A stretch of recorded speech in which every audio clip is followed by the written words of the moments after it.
Bienvenue sur ma chaîne VIP Immigration Canada. Si c'est pour la première fois que vous tombez sur cette chaîne, abonnez-vous sur la chaîne, cliquez sur j'aime et cliquez sur le bouton de notification afin de recevoir les nouvelles informations qu'il vous faut pour immigrer au Canada. Suivez cette vidéo du début jusqu'à la fin. Merci.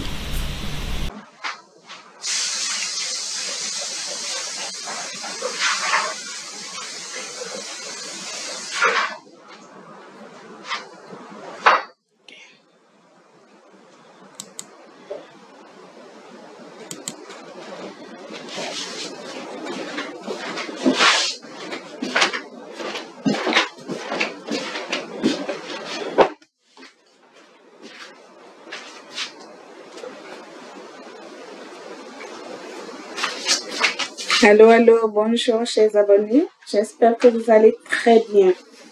Moi, je vais bien par la grâce de Dieu. Alors, bienvenue sur la chaîne VIP Immigration Canada.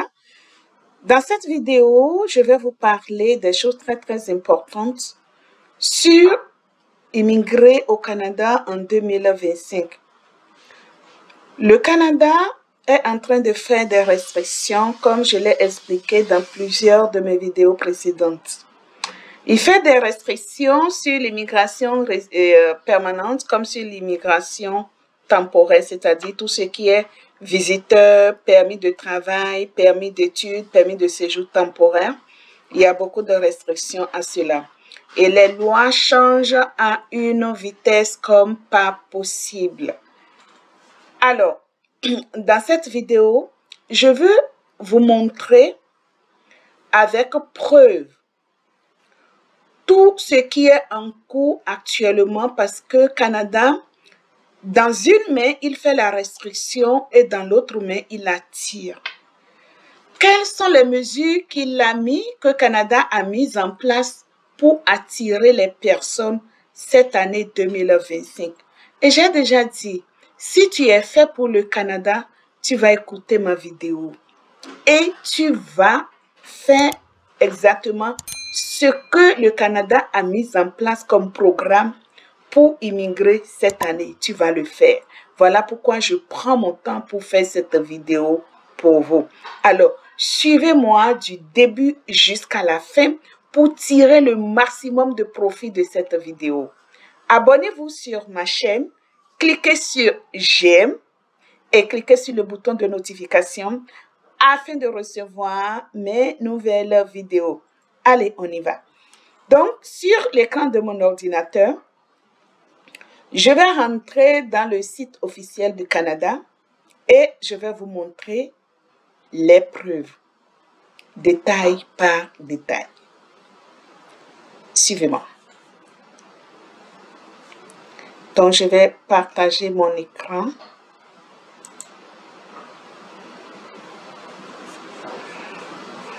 Donc, je vais partager tout mon écran avec vous. Là, vous allez bien voir. Donc, c'est ça. Voilà.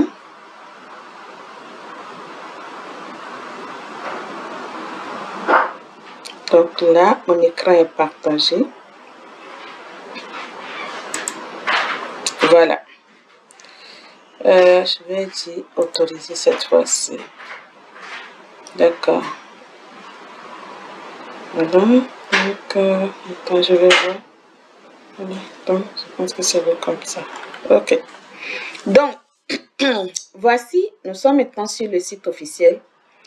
Donc, ça, c'est l'opportunité du siècle que le gouvernement du Canada a mise en place pour toute personne ayant le rêve d'immigrer au Canada. On appelle ce programme Entrée Express. C'est quoi une entrée express au Canada? L'entrée express est un système en ligne dont tu fais toutes tes demandes en ligne dans le confort de ta maison. Tu n'as pas besoin d'aller faire des paperasses, d'aller photocopier, d'aller imprimer. Non, tout est en ligne. Mais sauf que tu dois préparer tes documents sous forme de PDF ou sous forme de format que le Canada a exigés. Il faut toujours respecter les critères qu'ils ont exigés. Donc, l'entrée express est un système en ligne que nous utilisons pour gérer les demandes d'immigration présentées par des travailleurs qualifiés. Ça peut être des travailleurs qualifiés, ça peut être des métiers spécialisés, ça peut être des expériences, catégories des expériences canadiennes. Alors, ici, vous allez voir, 3 programmes d'immigration sont gérés par le cadre d'entrée express. Quels sont ces 3 programmes? Voilà. Ces 3 programmes, il y a la catégorie de l'expérience canadienne, il y a le programme des travailleurs qualifiés fédéral, il y a le programme des travailleurs de métiers spécialisés fédéral. Quand on précise fédéral, c'est parce que les provinces aussi ont leurs différents programmes. Et surtout le Québec, compte tenu de l'accord Canada-Québec. D'accord? Compte tenu de l'accord Canada-Québec, Québec est presque la seule province qui a le droit, n'est-ce pas, de sélectionner ses propres candidats. Mais à la suite, ils vont continuer le processus avec le fédéral pour obtenir la résidence permanente. Pour les autres provinces du Canada et territoires du Canada, eux, tout ce qu'ils font sont en collaboration avec le fédéral. OK? Et eux, ils vont choisir les candidats selon les besoins, d'accord, selon les besoins particuliers de leur province. Alors, donc, voici les 3 programmes que je viens de montrer, catégorie de l'expérience canadienne, programme des travailleurs qualifiés fédéral, programme des travailleurs de métiers spécialisés. Comment fonctionne la procédure d'entrée express? La première des choses que tu dois savoir, si tu veux venir par entrée express, parce que j'ai tellement parlé de l'entrée express dans mes vidéos, donc ça me permet de mieux lire. Donc, j'ai tellement parlé donc de l'entrée express dans mes vidéos. Pour toutes les personnes qui me suivent, vous allez voir que entrée express, c'est le processus, je vous dis la vérité, le plus confortable dans toutes les procédures pour venir au Canada. Moi, je trouve que c'est l'un des meilleurs processus le plus confortable. Voilà pourquoi j'encourage mes abonnés à le faire le plus vite possible avant que le gouvernement ne ferme encore ce processus. OK? Avant que le gouvernement ne change encore d'avis. Parce que c'est vraiment un très bon processus. Alors, donc, comment faire l'entrée express? Pour faire ton entrée express, tu as juste besoin de créer un profil. Ce n'est pas compliqué de créer un profil. Tu prends ton ordinateur. C'est mieux d'utiliser l'ordinateur quand vous voulez faire des choses officielles. Quand vous voulez faire des choses sur les plateformes du gouvernement, c'est mieux de prendre votre ordinateur. Si vous n'avez pas un ordinateur, ce n'est pas un problème. Allez dans les centres informatiques. D'accord? Allez dans les centres informatiques, abonnez-vous ou bien achetez leur abonnement pour quelques heures et vous serez capable de créer votre profil. Quand tu utilises ton ordinateur, tu vas voir tous les détails comme il faut. Tu vas voir tous les paramètres. Là, tu pourras respecter les critères point par point, étape par étape. Donc, sur ton ordinateur, tu vas rentrer dans le système entrée express et tu vas créer un profil et entrer dans le bassin. Dès l'instant que tu crées ton profil, tu es directement entré dans le grand bassin, d'accord? Dans le grand centre informatique qui choisit les candidats. Alors, le Canada dit ici, nous inviterons les candidats ayant obtenu le plus grand nombre de points lors des rondes d'invitation. Donc, c'est vraiment le système de points. Tu vas obtenir des points sur ton éducation, le diplôme que tu as fait, les diplômes que tu as fait, sur tes compétences linguistiques, OK? L'anglais, français. OK?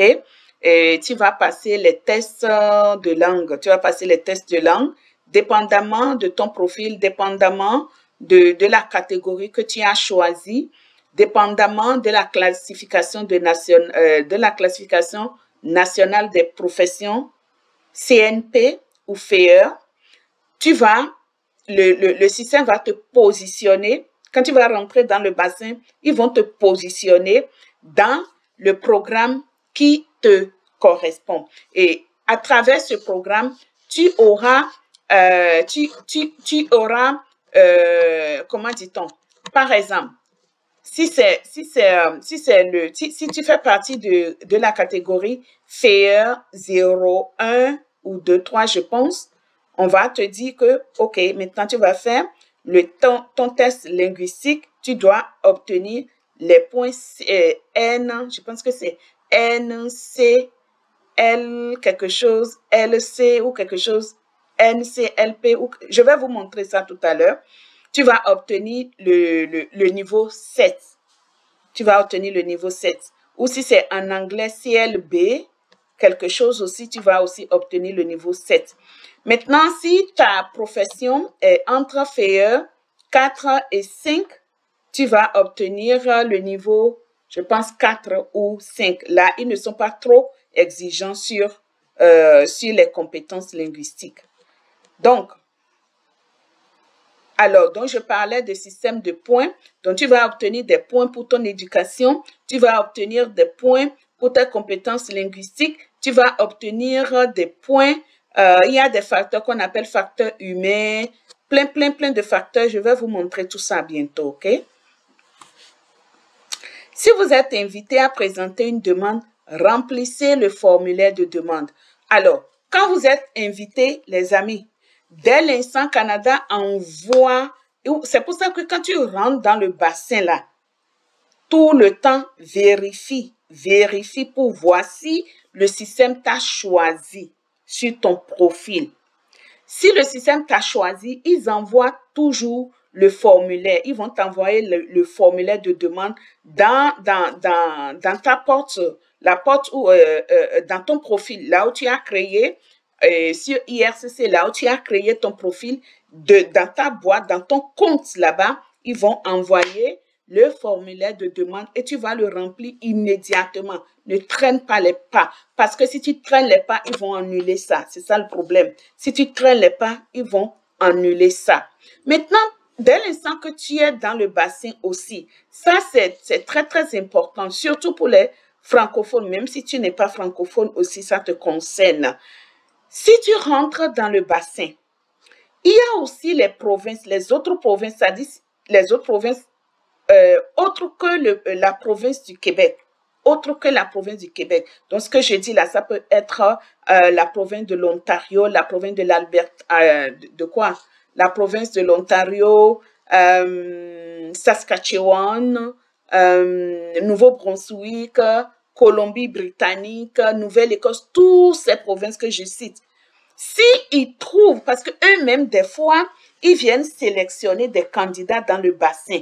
Ils ont besoin, parce que pour répondre à la pénurie de la main-d'œuvre aussi, eux-mêmes, ils ont des besoins particuliers concernant les travailleurs. Donc, qu'est-ce qu'ils font? Ils vont aller seulement dans le bassin.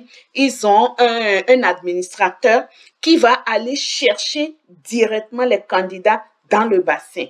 Donc, quand cet administrateur va rentrer dans le système entrée express du fédéral, si ton profil les intéresse, ils vont cliquer sur toi. Dès l'instant ils cliquent sur ton profil, toutes les autres provinces ne vont plus voir. Ton profil ne va plus être disponible pour les autres. C'est tout comme si eux, ils ont déjà réservé. Tu as déjà un candidat qui a été réservé par une province. Donc, tu as été comme désigné par une province, n'est-ce pas?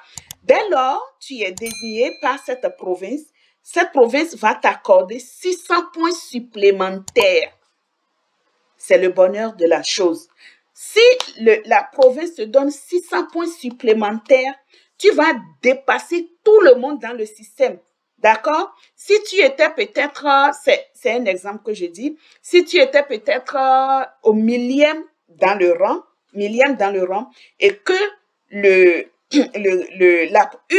l'une des provinces t'a choisi, il va te nominer, il va te donner l'une des provinces, elle va te nominer, elle va te donner 600 points supplémentaires. Tu vas dépasser tous ceux qui sont en avant de toi et tu vas te retrouver dans les meilleures positions du rang. Dans les meilleures supposons que tu vas être, quand tu étais millième, tu vas devenir peut-être 10e. D'accord? Peut-être 10e, peut-être 5e, peut-être 20e. C'est une façon de parler pour te faire comprendre comment le système fonctionne. Dès l'instant que ta position est rendue meilleure, directement, tu vas recevoir l'invitation. Lors des rondes d'invitation, c'est pour ça qu'on parle des rondes d'invitation. Il peut y avoir plusieurs rondes d'invitation. Première ronde d'invitation, deuxième ronde d'invitation, troisième, ainsi de suite. Alors, dépendamment des besoins, tu peux faire partie de la première ronde, de la deuxième ronde, de la troisième ronde.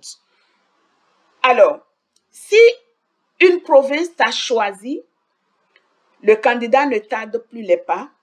Ils vont maintenant t'inviter à présenter ta demande de résidence permanente. J'espère que je me fais comprendre. Lorsqu'ils vont t'inviter à présenter maintenant ta demande de résidence permanente, c'est là que tu vas mettre tu vas enrichir ton dossier. C'est une façon de parler aussi. Tu vas bien enrichir ton dossier, ok? Tout ce que tu avais rempli dans le système lors de la création de ton profil sur le compte de IRCC, tout ce que tu as mis dedans comme information, tu dois être capable de tout remettre encore dans ta demande de résidence permanente. Il doit y avoir une harmonie. Il y a des personnes qu'on rejette parce qu'ils ne savent pas cette stratégie de faire les choses. Ils ne savent pas cette stratégie de faire les choses. Ils peuvent mettre d'autres informations lors de la création de profil et lors de remplissage de formulaires pour la demande de résidence permanente. Ils mettent d'autres informations. Des fois, le système ils peuvent comprendre ça comme une fausse déclaration. Et dès l'instant, eux, ils remarquent une fausse déclaration. Selon la loi et les règlements qui régissent l'immigration au Canada, une fausse déclaration L40, bien sûr, ça, tu as des conséquences de 5 ans d'interdit de territoire. 5 ans comme conséquence. Ça c'est grave. Donc, tu dois harmoniser toutes les informations que tu avais mises dans le système, de l'entrée express et sur ton formulaire pour qu'on voit une concordance, pour qu'on voit que c'est la même chose qui se trouve dans le bassin que tu as encore mis dans le formulaire. Tu dois être honnête. Tu dois être transparent. Parce que celui qui décide, c'est un agent de l'immigration qui décide. OK? Il comprend. Ils ont eu tellement de l'expérience avec les personnes qui font des fausses déclarations. Ils ont eu tellement de l'expérience avec les personnes qui arnaquent, les personnes qui mentent, les personnes qui font des faux documents. Ils ont beaucoup d'expérience. Donc, tu n'as rien. Ton cas n'est pas un cas nouveau pour eux. Ils comprennent tout ça et ils savent tout ça. Voilà pourquoi je t'invite à être très honnête. Je t'invite à être très transparent. Le plus transparent possible. Ne dis pas que si je mens maintenant, ils vont... Non. Ils savent. Je ne dirais pas qu'ils savent tout, mais ils savent beaucoup. Ils savent beaucoup. Donc, faites attention. Ils vont faire des enquêtes et ils vont demander des renseignements. Voilà pourquoi ça prend quelque temps. Le quelque temps là, ils prennent ce temps pour faire des renseignements, pour faire des enquêtes. Même jusque dans ton pays d'origine ou dans les pays que tu as déclarés sur ta demande. Donc, fais attention parce que l'une des étapes que tu vas franchir dans le processus, tu dois fournir un certificat de police. Le certificat de police, l'équivalence de certificat de police, si j'ai une bonne mémoire, c'est le casier judiciaire. On te demande de fournir ton casier judiciaire pour vérifier l'authenticité de ta demande. Et c'est obligatoire à un certain âge. Je pense que toutes les personnes qui ont 14 ans et plus doivent fournir leur certificat de police. Jusqu'à 79 ans, tu dois fournir ton certificat de police. Même après 79 ans, si tu es dans un processus de demande d'asile, tu dois le fournir pareil. C'est important. Donc, après le certificat de police, il y a les données qu'on appelle les données biométriques. Donc, ils vont t'inviter à faire les données biométriques. Tu vas donner, je pense que c'est des empreintes et c'est des photos, des choses comme ça. Tu dois aussi faire des examens médicaux. Ça, c'est important. Donc, prépare-toi à ces choses que je viens de nommer. Donc, ici, comme vous voyez, le fonctionnement, après qu'ils vous aient invité à remplir votre demande, ils vont examiner votre demande et ils vont prendre une décision. Je souhaite à toutes les personnes qui m'écoutent en ce moment, si vous êtes intéressés et que vous savez que vous avez fait des diplômes universitaires, vous avez des compétences linguistiques, surtout si vous êtes francophone, faites votre demande maintenant. Canada peut changer encore, Canada peut supprimer l'entrée express demain. Mais là où je suis en train de vous parler, il n'a pas encore supprimé. OK? La fois dernière, ils ont supprimé le tour de poteau. J'ai parlé de ça dans mes vidéos. OK? Ils ont fermé le chemin Roxham. Ils ont suspendu le parrainage des parents et des grands-parents. On ne sait pas ce qui va arriver avec Entrée Express. À bon entendeur, salut. On se retrouve dans une autre vidéo. Merci de m'avoir suivi. Abonnez-vous sur ma chaîne et cliquez sur j'aime. Ciao, ciao. Au revoir.